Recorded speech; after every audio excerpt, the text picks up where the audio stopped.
for tuning in to another edition of the Business of Fun podcast. I'm your host, Dave Wakeman. Today's episode is brought to you by my friends at Booking Protect, the global leaders in refund protection. Any listing, any sector, anywhere. Booking Protect has you covered with the world's most comprehensive refund protection product. To find out how you and your organization can partner with Booking Protect to deliver world-class customer service, a better, more personalized buying experience, and how you and your organization can create a new stream of revenue, visit them at www.bookingprotect.com. Once again, that's www.bookingprotect.com.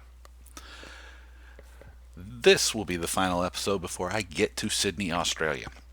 So I will hope that you'll be there to see me and Booking Protect CEO Simon Mabb at the Ticketing Professionals Conference in Sydney on the 14th and 15th of November. To get your tickets, visit www.ticketingprofessionals.com.au.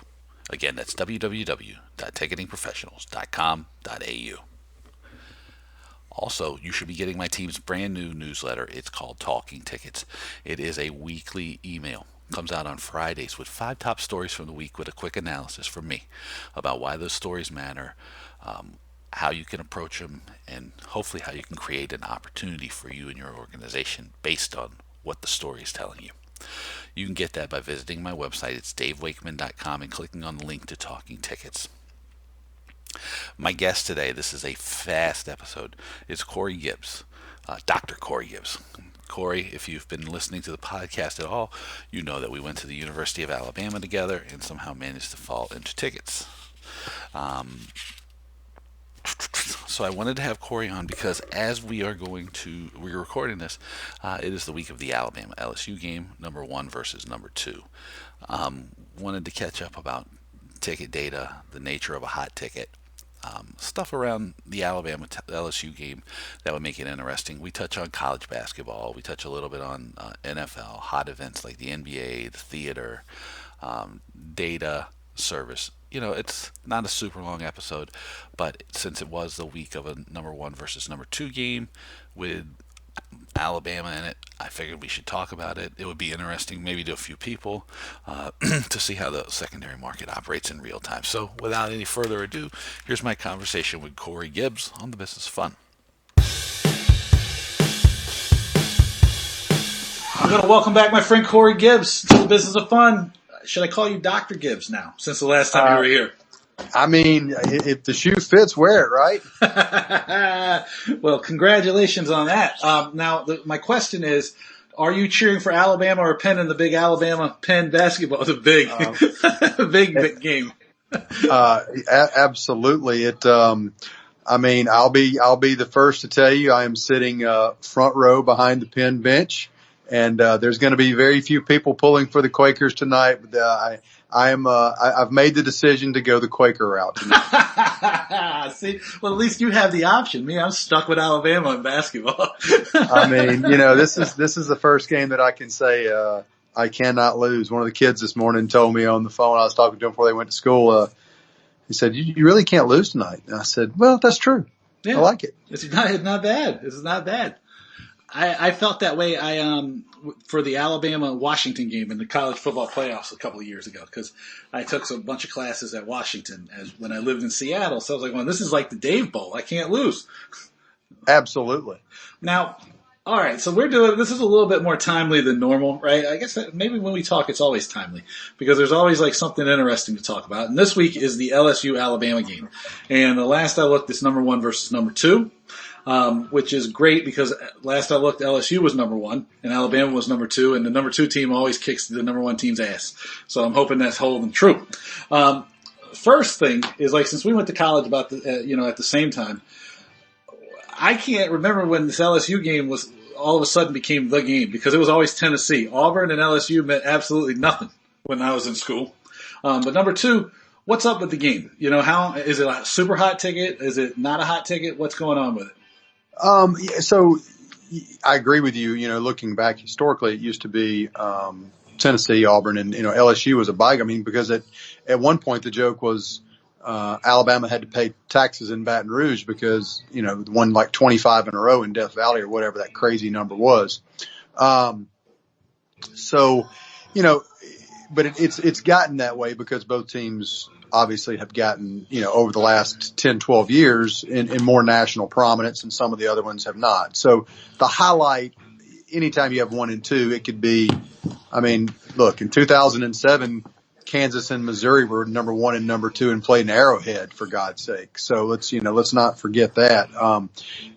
Prominence wise, it's gotten there. I think Alabama, LSU as a whole over the last, since 2000 and I would say 9, 8, 9, the Coach Saban leaving LSU, that spearheaded the Alabama LSU quote rivalry back into prominence. This game, yeah, it's a big game. I mean, it's the biggest regular season home game, on campus in Tuscaloosa here. That'll be at Bryant-Denny since the last time these two played in the quote game of the century, as everyone likes to call it, the 9-6 2011. It's garbage. So it's on par with that. It is, pricing wise, it's very, very, it correlates well. I would say it's a little less than it was that year, because that was the first time it was, first time it happened to that extent. And between then and now, multiple national championships, multiple trips to multiple bowl games, the little bit of a fatigue complacency factor setting in. Let's not kid ourselves. It's still $325 and plus to walk in the door and sit in the last row in the upper deck, which is a strong ticket. There's more premium seating options now, than there were, at that point. So that takes a little bit away. But on the flip side, the entire industry, as you know, took a little bit of a change this year and has affected the markets, with the taxation laws coming in where corporations and individuals also couldn't write off. They lost the tax deduction ability on donations. So a lot of people gave those seats up, which dumped supply back onto the primary market, or within the primary market, I should say.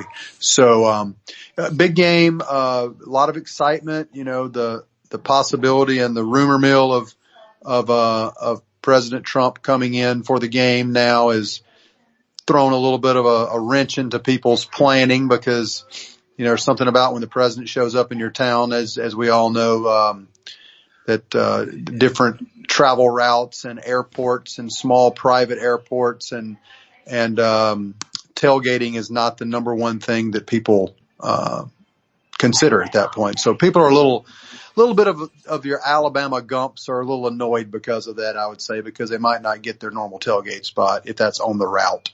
Oh yeah. Well, tailgate's big business in Tuscaloosa. And it is a big business. And I would assume that Donald Trump's going to show up in Tuscaloosa, because it's probably one of the only places he'd be guaranteed not to get booed. And I'm not necessarily sure it's 100%. So you're saying there's a chance. I'll do political stuff on the podcast, but I figure I can make a joke.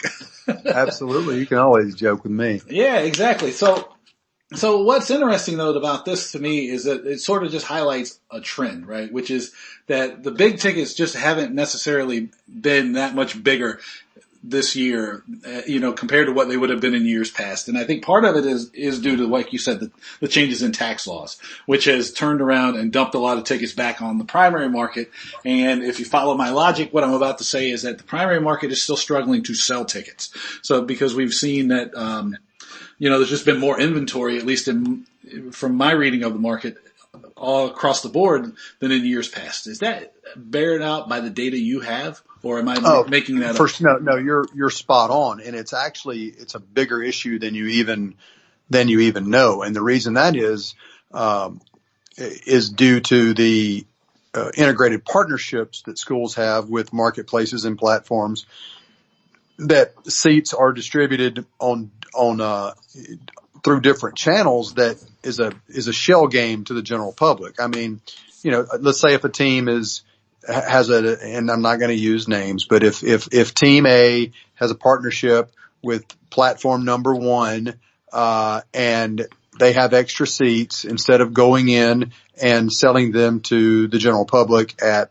face value of $65 or $85 or $110, it is to their vested interest, because of the lost revenue they had by not selling them with donations, to basically sell that product through their own integrated channel for a revenue stream. And I get that. I would do the same thing if I was them. However, that is not a publicly known situation. So, that turns into a little bit of a tricky area. And it doesn't allow you to know exactly how much inventory goes unsold is what I would say, because you can connect the dots if you know a market very well. If you're a content expert in a market and you know the areas that didn't sell or have been released, you can track different platforms and know exactly which ones are being sold by the schools or the organizations very easily. Right. And it just sort of highlights this idea that it lives on. I don't think it's going to die anytime soon, which is that part of the challenge that the whole industry faces is one of discovery, right? I think that's probably the biggest issue that that people are dealing with. And if you're only selling through one integrated partnership because you got to make the money, how are you educating your market that that's where to go to? So, so you're needlessly leaving tickets or seats empty, even though you're trying to drive people through your preferred market to make sure you're capturing the revenue. So again, it comes back to the ultimate issue of the schools and the organizations aren't doing an effective job of marketing their products to people. Beyond a shadow of a doubt. And they also are trying to understand within that scheme of, it's hard to backtrack. And once you've set a marketing plan in place and you've gone so far and you're banking on certain levels of success, where you hit the hiccup and where it really hits you in the mouth is when that level of success drops off. You haven't seen that at Alabama, obviously, because they're still winning. But you go look at other teams. You look at USC, you look at Texas, you look at to an extent you look at Notre Dame. Mm-hmm. Notre Dame goes to the national championship game against Alabama 2013. They roll out their new elite premium, gold domer package where they charge people an extra $25,000 a seat. And you can do that when you go 14-0, and then even if you lose a national championship game. But the next year when you go 8-5 or 9-4, the old saying that a friend of mine told me a long time ago: winners sell tickets, and that'll never end. Well, let me ask you about that, because that's something that's curious, because, we didn't plan on talking about this, and so if it goes across the thing, we can cut, we don't have to talk about this, but the World Series was just in DC. Strangely enough, right? And so you say that winners sell tickets, but DC is a market number one that would show that that doesn't work, right? Because the baseball team in DC has been fantastic for years leading up to this year when they won the World Series. All of a sudden, everybody's trying to say DC is a baseball market. DC has been losing attendance every year for the last 5 or 6 years. On most nights, if you see 6,000, 7,000 people there, it's lucky. I know those numbers are inflated on the attendance sheets that they roll out on ESPN or like listed in the box score.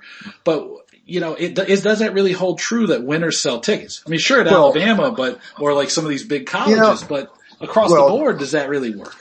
Well, winners sell tickets better than losers until you win too much. And that sounds like an extremely horrible cop-out answer, but it's true. Once you win, when you lose 6 games in 7 years, yeah, people take you for granted. People take you for granted, but they also, a big game in 2009 is no longer a big game in 2019. Right. I can just give you one example. Alabama, Arkansas in 2009 was $140 to $150 walk in the door ticket the day before the game. This year, you could get in the stadium for less than $15 because Arkansas, Ole Miss, games like that are no longer, quote, big games, because the average score over the last 10 years of those games for the Arkansas game has been like 47-6 or something stupid. And who wants to come watch a blowout and sit? And most of those games were in early September, where it's about 3 levels below It's the seventh ring of hell. It is absolutely miserable. A September the 14th game in Tuscaloosa, Alabama is like sitting torture. Sitting in a steam room at the New York Athletic Club. It's torture. It's horrible. It's just not cool. That's exactly right. People aren't going to spend the money to do that. And when they get into that position, let's not also forget, prices are going up. There's a lot of these small college towns. I call it the SEC and the blue blood factor. Athens, Georgia, Tuscaloosa, Alabama, Auburn, Baton Rouge. Then you go into Norman, Oklahoma. You go into Camp Randall in Wisconsin. There's no hotel rooms. You can't house people. So getting there, the housing is astronomical for, it's the only place in the world in Tuscaloosa that the Super 8 on Skyline Boulevard is $29.95 in June, and it's $399.95 and sold out a year in advance. And, if you don't have plastic sheets when you get there, they give you some to cover the bed. It's that different of a scenario, and the costing has really driven a lot of people out. And let's face it, 80-inch, really nice 4K TVs are not expensive anymore. Right. And sitting on your couch with a private bathroom and your own refrigerator and a case of beer that costs you less than 78 cents each versus you can't buy them in most of those college stadiums, it makes it very appealing for the consumer to say, I'll pass. Yeah, no, that's exactly right. I mean, you just made basically my whole speech, that's coming up in Sydney for me. It's, you got, if you're not embracing change and always rethinking value, then you're basically just giving up. And that's a key problem for people. You're not basically giving up. You might as well go find something else to do. Well, from the marketing plans of most organizations, I think that's probably what some of them have already done. Agree. Strangely enough. Now, something like this, right? So this LSU Alabama game, number 1, number 2, right, is going to play into, it's going to have an impact on one of our other favorite things, which is the college football playoffs. Yes. What is this going to, like, I guess first, where is the market for those tickets now? To give people a comparison to what we're going to talk about, how this game is going to impact it. Because I think a lot of people aren't necessarily thinking about the college football playoff just yet. A lot are not. You do get the people that are thinking about the playoff just yet are the people that are entering the conversation that are newbies that haven't done it, 8 out of the last 9 years. Mm-hmm. You look at if you take a look at I would say the true, possibilities, the people that have a legit shot of getting in, that I'll even use the term control their own destiny. So you've got to look at it right now. The SEC, the Alabama LSU game, the winner of that game controls their own destiny. All right. So as of today, both teams control their own destiny. You went out and you're the SEC champion, you're getting in. That it doesn't matter anything else happens. The people don't want to hear that, but that's the truth. Mm-hmm. This year, if Ohio State wins out and beats Penn State and Wisconsin again, or Minnesota or whoever else, they're getting in. If Clemson wins out and they're undefeated, they're getting in. The number 4 slot is where you're going to find some variance and some little tricky. And there's people that need, Oklahoma doesn't control their own destiny. Georgia doesn't control their oon destiny. Florida, none of those teams still control their own destiny because they gave up that right when they got beat. As crazy as it is, you have to ask yourself, let's just say, then you got to look at first of all, you have to look at the schedule strength outside. So if you look at the team that could have one loss and would at that point be the most likely to get in as a one-loss team, it's hard to argue that LSU with a one loss to Alabama on the road in a good close game wouldn't be considered the number one, the top ranked team in the country with one loss. You lost to number 1 on their own field in a good game, yada, yada, yada. You have wins over Florida, a top 10, 15 team. You have a win over Georgia, a top 10, not Georgia, Auburn, which was a top 10 team. You have a win over Texas, which was a top 10 team at that point. You'll have beaten A&M on the road. There are a number of factors that would allow people to say LSU was be the play there. Does the committee and or the country want to see two SEC teams in the playoff? Probably not. They didn't want to see it in the past and never do. If that happened, it would be interesting to see the slotting and the seeding. If LSU slid in as a one-loss team, would it be an immediate rematch between Alabama and LSU? And I'm for all my people in Georgia that are my friends, they're going to listen to this. I'm not saying that either team's going to hammer Georgia in the SEC championship game, but I'm saying they're going to hammer Georgia in the SEC championship game. So, I think that is the SEC East is always weak. Yes, the SEC least. I would say this though. I think it would be a difficult road for a one-loss Alabama team that did not win their division this year to slide in if LSU wins and wins out because of the lack of marquee wins. Duke and Southern Miss and New Mexico State and Western Carolinas, those don't go a long way on the RPIs of the world. So, I mean, and you can only play who's on your schedule. We've all heard that, A to Z, which I think is why you're starting to see the more beefy scheduling. All of that to go back to your original question of, where it would do with the market. I mean, it's all relative. If you have, the national championship game in New Orleans, you and I've said before, and I've told you, I think every collegiate national championship in every sport should be played in New Orleans. It's the perfect city. You dump everyone out in one city. It's all walkable. There's no cars needed. You can walk everywhere. You can walk to every venue. There's a bazillion hotels. It's great food. There's a casino. It's decent weather. And just call it a day. Most teams can drive to there and will.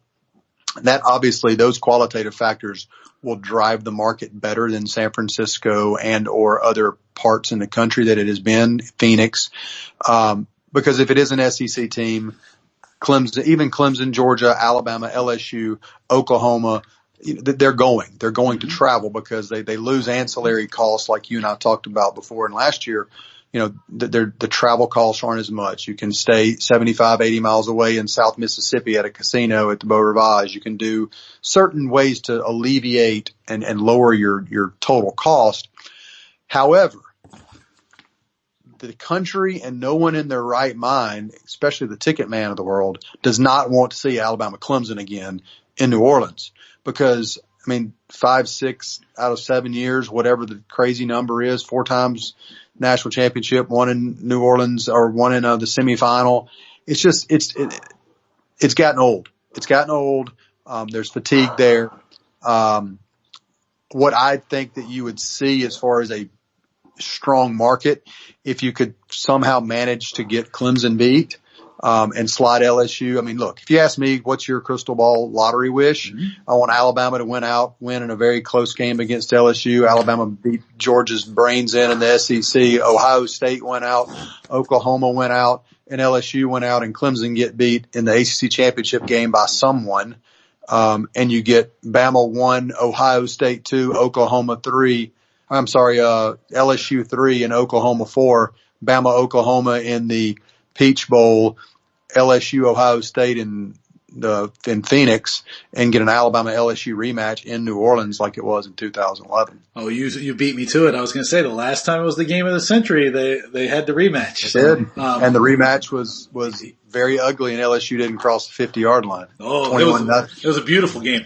I loved it. Fantastic. It was amazing. But I agree with you. I'm a little sick of the Clemson Alabama games. Even though I love our buddy, what the hell, their coach, over at Clemson. Dabo. Yeah. Jesus. You can tell I haven't been sleeping much lately because I've been working all the time. But it is a little bit of a stale matchup. I would probably agree with your analysis that if we can get an Alabama, Ohio State or Alabama LSU game, it's going to be a lot bigger ticket. That said, your advice for somebody who's listening to this and starting to pay attention to the market is when are they going to start seeing things like really start to shift and slot in? Is there a lot of early ticket people just buying because they want to have a chance to go? There's not. There's not right now. There's not a lot of movement on the CFP front. There's a piece here and a piece there moving for, corporate people that are going to go no matter what. Sure, maybe they go ahead and purchase. Your fan base will start buying once this weekend and next weekend, especially after you get so you're going to have two undefeateds in essence, removed from the conversation in their mind. Not always, but I mean, the loser of the Penn State Minnesota game, I'm not suggesting Minnesota would get in anyway, but the loser of that game is done. And then when you get the Penn State, Ohio State, there's some games coming up that are going to, remove people from the conversation. Once you get into where there's maybe 6 viable participants, you'll start seeing people buy on emotional fandom. Mm-hmm. You'll see that start to occur. You'll see Ohio State. You'll see on November the 30th, the Ohio State Michigan game. You'll see if Ohio State wins that and they're undefeated and they get to play a rematch with Wisconsin, who they just beat by, 40 last week, whatever the number was. You'll see Ohio State people start booking some flights, start buying some championship tickets, because that's what they're supposed to do. They're fans, and fans are emotionally invested, and they think they're going to win every game. The thing that it will do is, at that point, look, you know how it is. There's multiple layers. There's a lot of layers of wins. Think about this within a 38-day time period. November the 30th, Ohio State plays Michigan. Pretty expensive ticket. Mm-hmm. The next week, Big Ten championship game in Indianapolis. Probably going to be a pretty decent ticket. Less than 20 or 21 days later, CFP semifinal game in either Atlanta or Phoenix. Going to be a fairly decent ticket, plus significant cost of travel on a holiday weekend for battling New Year's Eve and Christmas travel. Pretty expensive flight. 13 days later, New Orleans. Flights aren't cheap to go to MSY if you're from Ohio State. So they're going to factor a lot of that in, and they're going to pick and choose, which will in essence waters down the different layers that you're looking at. Yeah, no, it's going to be interesting. Now let me do a little quick fast thing, because I know you got to go and I have to run too, so we're going to keep this one short. What about anything around college basketball? Do we have anything interesting that's happening there so far? I think it's interesting to see, the neutral games. I had this conversation with a gentleman last night, and we were laughing about it because, the tournament mentality in that sport, results in a completely different concept and mindset for scheduling. I mean, tonight you have 1 versus 1, 2, 3, and 4 playing each other. That would never happen on opening night of a college football game, because those people are thinking in their mind, if you lose, you no longer control your own destiny. These teams right here, they're rolling the ball out and saying, let's see where we're at. You got Kansas and Michigan State and Duke and Kentucky. The 4 of those people are saying, let's line it up against each other. That is a product of just making the tournament. I think you would see more of that in college football if there was a 8 or a 16 team tournament. Basketball, I think you're going to see once again this year. I think you're going to see a lot of really good teams. I think Kansas is going to be outstanding. Michigan State obviously is ranked number 1, and they're returning a ton, and it's hard to vote against Izzo, but Kansas is really, really good. I mean, it'll be a shame when they go undefeated and win the national championship and it gets stripped in a few years from all their probationary stuff. But it is what it is. You and I are way too familiar with probation and stuff, how that works. Oh yeah. So, basketball, it's a little early for me. I mean, I'm excited about tonight's game. Calling the Quakers in an upset straight up tonight too, just for nothing but, interesting excitement and entertainment purposes only. I did notice they were 7.5 point underdog, and they are returning all 5 players, of which 4 were starters for the team that won the Ivy League 2 years ago and came within 3 points of being the first number 16 to beat a 1. So just throwing that out there. I think you're going to see, Coach Donahue and Bentley and Brodeur. I think they're gonna spoil some. They're gonna spoil a first night here at Coleman. You introduced something that's never been talked about on here before, gambling. Never. I said for entertainment purposes only. Oh, of course. Well, I don't care. I'm not against gambling. I care less about it. One more question then. Because since we get to talk, we talk about all the ticket stuff. What are we looking at as far as other events? Like, let's get out of sports and let's look at the theater. What's hot going on in New York City, since I'll be in New York on Thursday? There's some stuff going on there. I mean, this year was it's kind of hard to follow. It's hard to follow the Hamilton craze. So anything is a little, I would say, off from the past. Kill a Mockingbird was pretty good. At the end of the day, everything's always and this time of the year, between November and December, you get a ton of stuff. You can sell anything in the world this time. Exactly. I mean, you have so many people up there. I mean, you've got Dear Evan Hansen still great. You've got, at the end of the day, you've got Kill a Mockingbird. Harry Potter and the Cursed Child is still going strong. Great Society, Sound Inside. There's some strong shows. There's not a Hamilton out there yet right now. Right. I'm not sure it will be for a while. That was a pretty significant Broadway deal. I think you're going to see. I think you'll see a little bit of a bounce back this year with the NBA. I think NBA is going to be a little more exciting because of the shakeup. You've got some strong teams. You see the Warriors basically have everyone they own on the injured reserve. So I think that you'll see a little more clumping at the top, which could make it a little more interesting. Super Bowl could be really good. I mean, you get how that works. You get the right and or wrong teams depending on which side of the coin you are. In Miami, which is a fun, entertaining city. Yeah. It's a very entertainment small mecca. Stadium. They Smaller took out stadium. about 20% of the seats since the last time the Super Bowl was there.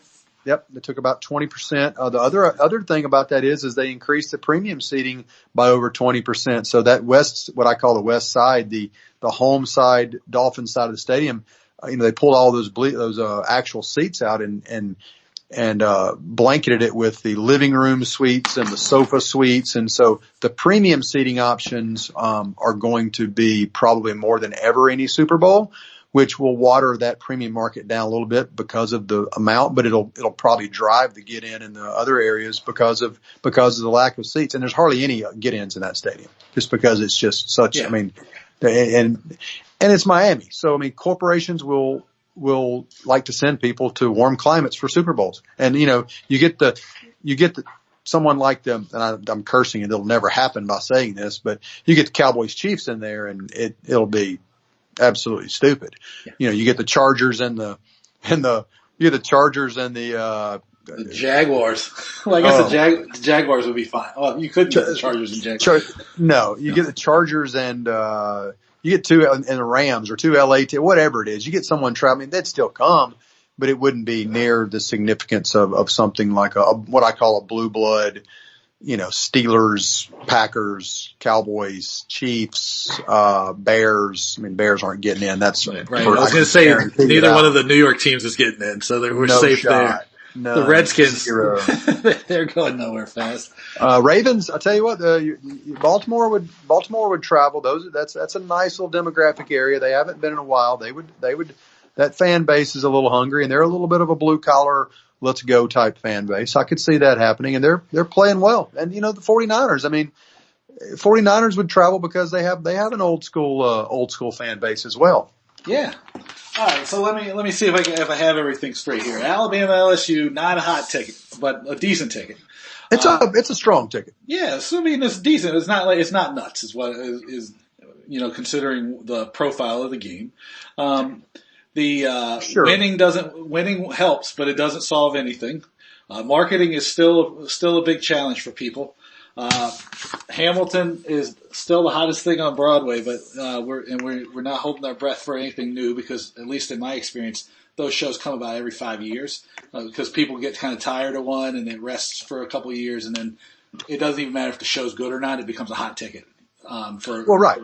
Well, and there's something about paying $2,500 to $3,000 to go do that makes you say I'm going to wait for a while to do that again. Well, it goes back to this, the psychology of buying, which is that like I don't care that the show sucks. I have to go see the show because it's hot and people are talking about it. And that happens every few years. The market just sort of almost demands it. There's something people have to say is hot. Doesn't matter. And then basketball is going to be interesting. Did I nail everything? From a man with the pricing and data information that everybody else craves. Me, I get it all the time. It's fun. It's going to be a fun deal. And the only thing you missed is Penn wins straight up tonight in Coleman Coliseum. Well, old habits die hard. I never root against Alabama, no matter what it is. But I'm not necessarily bullish on the new basketball regime yet. I'm still waiting to be converted into this thing. You're still in the Wimp Sanderson Plaid Palace days. Come on, I know it. You know this is true. Absolutely. To me, the greatest coach in basketball history is still Wimp Sanderson. You're not going to find a lot of people that would argue with that. That's exactly right. Corey Gibbs, where do I point people to look for you? Ticket Solutions, Corey at ticketsolutions.com is direct. And as always, can follow on Twitter at I'm Your Ticket Guy. And just anything needed. Sports, concerts, theater, recommendations on red wine, restaurants, and golf courses. Ooh, yes, Ben. Give me a red wine that I should try while I'm in Australia. Well, let's go. Let's do that. Let's. Well, first of all, you should ship something with you from somewhere in Napa or French Bordeaux because I'm not an Australian wine fan. Most recently, been on a kick of a big Carter Sellers kick out of Napa. Their Tokalon division is outstanding. Also, Kirk Vinge out of Vinge Vineyards, been on a pretty big kick of their new cab in the last from 14 to 18. Their Oakville and their Silencio is really good and very both 94 to 96 point wines on the backside there that you can buy wholesale for between 55 and 85 a bottle. Good value, great wine. Drink it now. I give you tickets, I give you data, and I give you red wine. What more do you want from a podcast? Thanks, man. Absolutely, buddy. Talk to you soon. Hey, thank you for listening to The Business of Fun. Hopefully you enjoyed that conversation with Corey Gibbs. To find out what I'm up to, visit my website. It's www.davewakeman.com. Follow me on the socials at David Wakeman on Twitter. You can connect with me on LinkedIn. If you are a fan of what I'm doing on the podcast, I'd love it if you'd share it with someone. Also, if you are already sharing it with people, maybe become a subscriber. We're on all the major platforms now. Also, and maybe most importantly, leave a review. These things add up. They help people find the podcast, and it helps encourage me and people to keep giving you great conversations like this one. As always, I want to thank my friends at Booking Protect.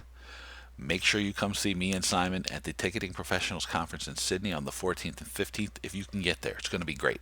I'm giving the opening keynote on change, and I have been working on this thing diligently for months now, and I think it's going to be pretty good, if I do say so myself. So we hope to see you there. Check out Booking Protect at www.bookingprotect.com. The Ticketing Professionals Conference is www.ticketingprofessionals.com.au.